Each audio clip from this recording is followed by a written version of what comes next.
आज हम लोग पढ़ेंगे fetal attitude, lie, position and presentation. Fetus presentation समझने के लिए हमें लाई और एटीट्यूड का आना बहुत ज़रूरी है। लाई क्या है और एटीट्यूड क्या है, तभी हम समझ पाएंगे कि प्रेजेंटेशन क्या है फीटस के। तो लाई क्या है? Relationship long axis of foetus to long axis of mother. Long axis of mother हम कैसे लेंगे? ये मदर का स्पाइन है और ये बेबी, तो दोनों के लॉन्ग एक्सिस को हम लोग क्या कहेंगे? लॉन्गिट्यूडनल लाई। ये कौन सा है? लॉन्गिट्यूडनल लाई। दोनों का एक्सिस क्या है? लॉन्गिट्यूडनल लाई। अगर ब्रिज प्रेजेंटेशन है तो भी हम लोग क्या कहेंगे? लॉन्गिट्यूडनल लाई। उससे कोई ये नहीं है कि वो वर्टेक्स प्रेजेंटेशन है या ब्रिज प्रेजेंटेशन है। Baby mother long axis and foetus long axis, longitudinal lie. अब इसमें देखेंगे फीटस का एक्सिस क्या है? ट्रांसवर्स। क्या है? ट्रांसवर्स। तो उसे क्या बोलेंगे? ट्रांसवर्स लाई। इसमें फीटस का एक्सिस क्या है? ऑब्लिक, तो उसे क्या कहेंगे? ऑब्लिक लाई। इजीली हम समझेंगे, मदर स्पाइन और बेबी लॉन्ग एक्सिस। अगर वो बेबी का लॉन्ग एक्सिस ये है तो क्या हो गया? वो ट्रांसवर्स लाई। ठीक है, ब्रीच हो या प्रेजेंटेशन हो, लेकिन लॉन्गिट्यूडनल लाई ही इसको कहेंगे। ठीक है, तो ये हो गया लाई। लाई क्या है? Long axis of foetus to long axis of mother. तो ये बेबी का कौन सा लाई हो गया? Longitudinal lie, transverse lie and oblique lie. अब देखेंगे कि एटीट्यूड किसे कहते हैं। इसे अच्छे से समझना है एटीट्यूड को। Relationship of fetal head to spine. Fetal head to spine, relationship of fetal head to spine. तो फ्लैक्शन नॉर्मल माना जाता है, ये यूनिवर्सल है नॉर्मल एटीट्यूड, और एक्सटेंशन को क्या माना जाता है? Abnormal attitude. तो कैसे कहेंगे फ्लैक्शन और कैसे कहेंगे एक्सटेंशन, ये अच्छे से पढ़ेंगे। बेबी का हेड पूरी तरह से फ्लैक्स है, बॉडी भी, हेड, हैंड, लेग सब अच्छे से फ्लैक्स है। तो ये क्या हो गया? Complete flexion. ये क्या हो गया? Complete flexion. हैंड और लेग तो अच्छे से फ्लैक्स है, लेकिन थोड़ा सा ये एक्सटेंड है। क्या है? थोड़ा सा। तो इसे क्या कहेंगे? Moderate flexion. क्या कहेंगे? Moderate flexion. अब ये पूरी तरह से पीछे है, लेकिन स्पाइन ठीक है, तो इसे क्या कहेंगे? पुअर फ्लैक्शन या एक्सटेंशन। ये पूरी तरह से एक्सटेंशन है, तो इसे क्या कहेंगे? पुअर फ्लैक्शन या एक्सटेंशन। लेकिन ये देखिए, ये फुल एक्सटेंशन है। हेड कहाँ है? स्पाइन की तरफ है, इसमें नहीं है। ये हेड कहाँ जा रहा है? स्पाइन की तरफ। तो क्या हो गया? ये फुल एक्सटेंशन। तो इसे क्या कहेंगे? Abnormal attitude. ये क्या है? Normal attitude. तो ये समझ में आ गया कि एटीट्यूड किसे कहेंगे? Complete flexion normal attitude, full extension abnormal attitude. तो इसी से प्रेजेंटेशन समझ में आएगा कि जो पार्ट है फीटस पार्ट, उसका प्रेजेंटिंग पार्ट क्या है, किस एटीट्यूड का है, एक्सटेंशन एटीट्यूड है या फ्लैक्शन एटीट्यूड है। अगर फ्लैक्शन एटीट्यूड है तो इसे हम लोग वर्टेक्स प्रेजेंटेशन कहेंगे, और फुल एक्सटेंशन है तो ये कौन सा प्रेजेंटेशन हो जाएगा? फेस प्रेजेंटेशन हो जाएगा। तो अब हम लोग पढ़ेंगे प्रेजेंटेशन क्या है। Presentation, part of fetus which occupies the lower pole of uterus, pelvic brim. जो पेल्विक ब्रीम के अंदर, ये पेल्विक ब्रीम है, इस पेल्विक ब्रीम के अंदर जो पार्ट प्रेजेंट है, ऑक्यूपाई करे, वो क्या है? उसी को ही प्रेजेंटेशन कहेंगे। अभी सिफेलिक प्रेजेंटेशन है या ब्रीच प्रेजेंटेशन है या शोल्डर प्रेजेंटेशन है, वो हम देखेंगे। तो तीन तरह का होता है। सिफेलिक प्रेजेंटेशन 96.5%, सबसे कॉमन टाइप बोला जाता है इसे। ब्रीच या पोडालिक प्रेजेंटेशन 3%, और शोल्डर प्रेजेंटेशन 0.5%। अब ये कंपाउंड प्रेजेंटेशन क्या है? ये तीनों तो समझ में आता है। कंपाउंड प्रेजेंटेशन है कि अगर बेबी हेड आ रहा है, वर्टेक्स प्रेजेंटेशन है, हेड सिफेलिक प्रेजेंटेशन है, उसके साथ हाथ भी आए, हैंड प्रोलैप्स भी हो, या तो उसे क्या कहेंगे? कंपाउंड। एक या एक से ज्यादा प्रेजेंटिंग पार्ट हो तो उसे क्या कहेंगे? Compound presentation. Fetal position in which a prolapsed limb is alongside the main presenting part, तो उसे क्या कहेंगे? Compound presentation. तो अब देखते हैं सबसे पहले सिफेलिक प्रेजेंटेशन को। तो ये तो बताया है मैंने, सिफेलिक प्रेजेंटेशन कैसे कहेंगे? अगर कंप्लीट फ्लैक्शन है तो क्या रहेगा? Vertex presentation. मॉडरेट फ्लैक्शन है तो माइलेटरी प्रेजेंटेशन रहेगा। पुअर एक्सटेंशन है तो ब्रो प्रेजेंटेशन, ये ब्रो प्रेजेंटेशन। फुल एक्सटेंशन रहेगा तो फेस प्रेजेंटेशन। तो प्रेजेंटिंग पार्ट क्या रहेगा? जब हम लोग पीवी करेंगे तो हमें क्या मिलेगा? वर्टेक्स प्रेजेंटेशन या फेस प्रेजेंटेशन। तो उससे हमें समझ में आ जाएगा कि वो फ्लैक्शन एटीट्यूड नॉर्मल एटीट्यूड है या एबनॉर्मल एटीट्यूड है। तो यहाँ में सिफेलिक प्रेजेंटेशन आगे देखेंगे और अब देखेंगे ब्रिज प्रेजेंटेशन। तो इस सिफेलिक प्रेजेंटेशन में प्रेजेंटिंग पार्ट क्या रहेगा ये हम लोगों ने देख लिया। अगर ब्रिज प्रेजेंटेशन है तो प्रेजेंटिंग पार्ट क्या रहेगा? अगर हमें ब्रिज प्रेजेंटेशन हम तीन तरह से कहेंगे, एक तो कंप्लीट ब्रिज प्रेजेंटेशन, एक फुटलिंग ब्रिज प्रेजेंटेशन, एक फ्रैंक ब्रिज प्रेजेंटेशन। कैसे कहेंगे? जब हमें ये प्रेजेंटिंग पार्ट बटक्स हो तो वो क्या है? Complete bridge presentation. और फुट आए पहले तो उसे क्या कहेंगे? Footling bridge presentation. और फुट ऊपर की तरफ हो और ये इस तरह से रहे तो उसे क्या कहेंगे? Frank bridge presentation. ठीक है, तो ये ब्रिज प्रेजेंटेशन है, 3% होता है। अब देखेंगे शोल्डर प्रेजेंटेशन। शोल्डर प्रेजेंटेशन में शोल्डर प्रेजेंटेशन कब रहेगा? जब ट्रांसवर्स लाई रहेगा। ट्रांसवर्स लाई बेबी रहेगा तो शोल्डर प्रेजेंटेशन होगा।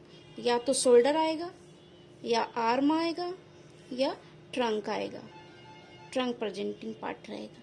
तो ये क्या हो गया? Shoulder presentation.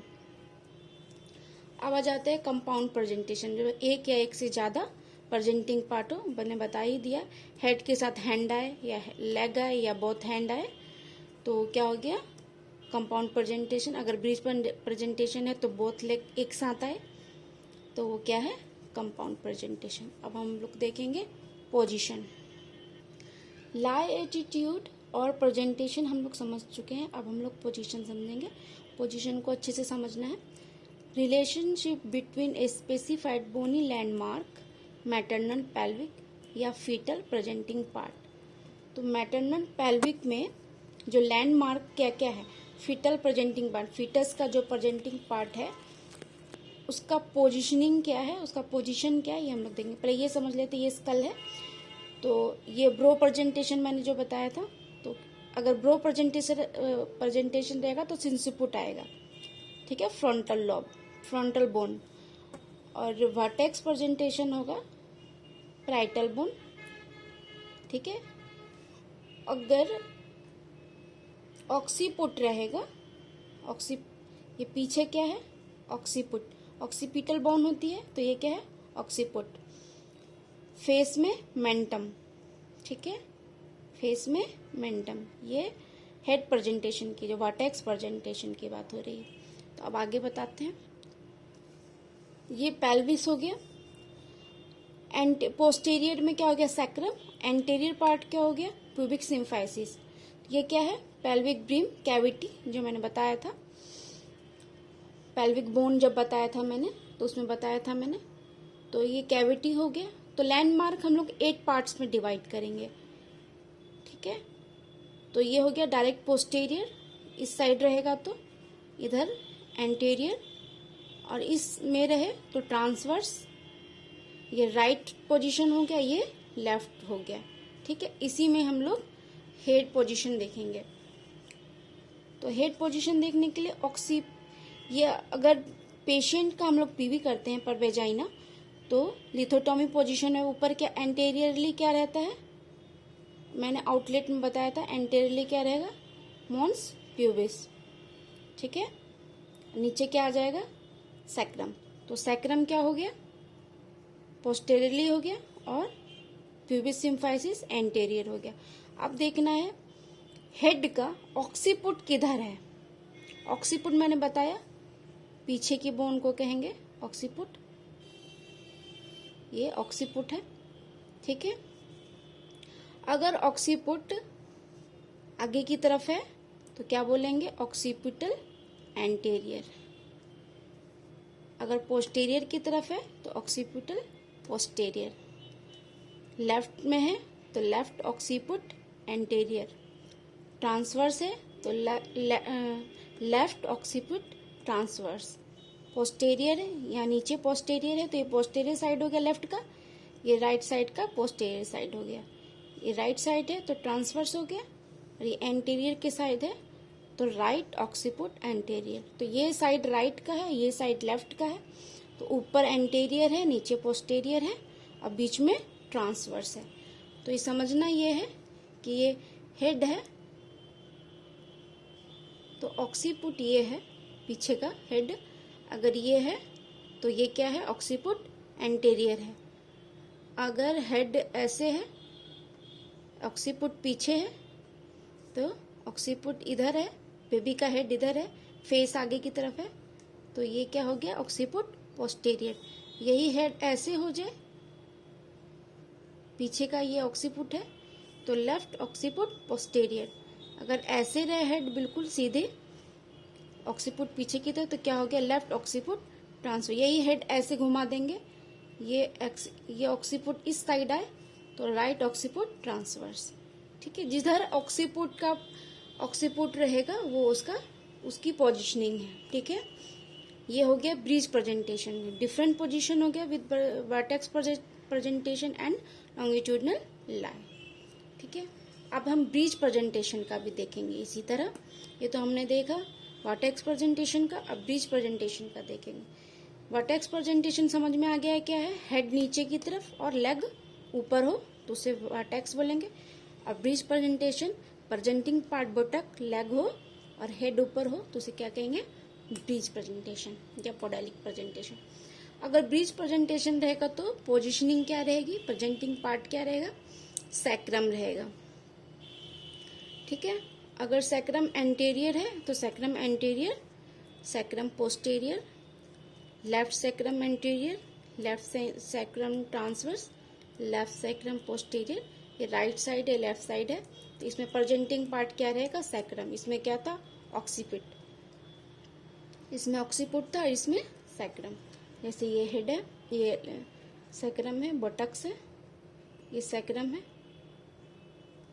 तो ये इस तरह रहेगा, तो क्या है, ये पोस्टीरियर है। अगर इस तरह रहेगा सैक्रम तो ये एंटीरियर है।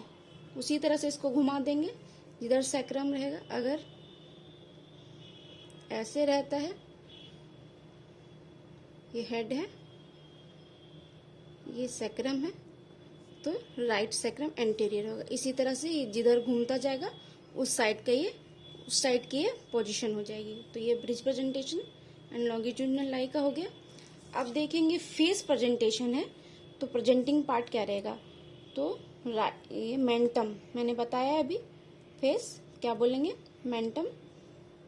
ये ऐसे है आगे की तरफ फेस, मेंटम एंटीरियर। ये फेस उस तरफ रहेगा, ऐसे रहे, नाक ऊपर, लिप्स, आईज, तो ये पोस्टीरियर, ये एंटीरियर। ये हेड घूम जाए तो लेफ्ट मेंटम एंटीरियर, ये हेड ऐसे रहे, ट्रांसवर्स, तो ये क्या हो गया, लेफ्ट मेंटम ट्रांसवर्स। समझ में आ गया, तो ये क्या हो गया, पोजीशन। तो आज हम लोगों ने पढ़ लिया लाई, एटीट्यूड, प्रेजेंटेशन एंड पोजीशन। ठीक है, आगे हम लोग पढ़ेंगे पेल्विक ग्रिप।